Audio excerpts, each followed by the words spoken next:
আপনারা সবাই অবগত আছেন, শুধু আপনারাই অবগত নয়, সারা বিশ্ব এটাকে অবগত করেছে, প্রতিবাদ করেছে, প্রতিবাদের ঝড় উঠেছে।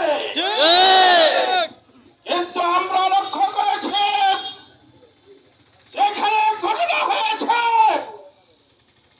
সেই ঘটনার কেন্দ্রবিন্দুতে আসামিদেরকে এখনো গ্রেফতার করা হচ্ছে না।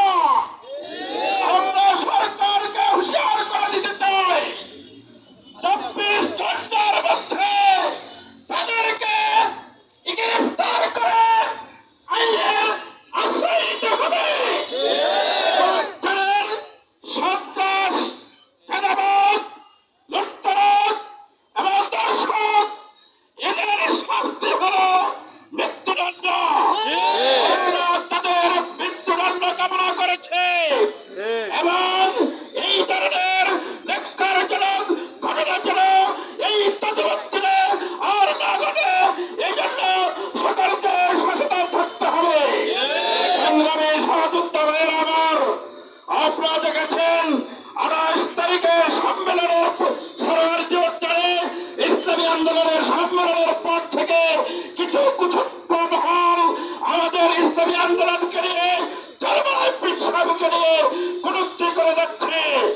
আমরা তাদেরকে শেয়ার করে দিতে চাই, ইসলামী আন্দোলন ছাড়া বাংলাদেশে কোন সরকার গঠন হবে না। কথাবার্তা পরিষ্কার, কেউ কটূক্তি যদি করতে চান তাহলে তাদের দাঁত ভাঙা চাপ দেওয়া হবে। সাথী বন্ধুগণ, আপনাদেরকে ইসলামী আন্দোলনের পক্ষ থেকে স্বাগতম জানাচ্ছি। যখন যেই সময় যেই মুহূর্তে আহ্বান আসবে, সংগ্রামের আহ্বান আসবে, আমরা তবে পড়ব ইনশাআল্লাহ। এই দেশকে সন্ত্রাস মুক্ত করব, এই দেশকে চাঁদাবাজ মুক্ত করব, এই দেশকে দর্শন মুক্ত একটি বাংলাদেশ আমরা গড়ে তুলব ইনশাআল্লাহ। আর যারা দর্শকদেরকে সহযোগিতা করেছেন, দর্শকদের কোন চিহ্ন বর্ণ নাই, দর্শকদের কোন ধর্মমত নাই, যারা দর্শকের অবলম্বন করবেন, যারা দর্শককে সহযোগিতা করবেন, তাদের বিরুদ্ধে কঠোর আইন প্রয়োগ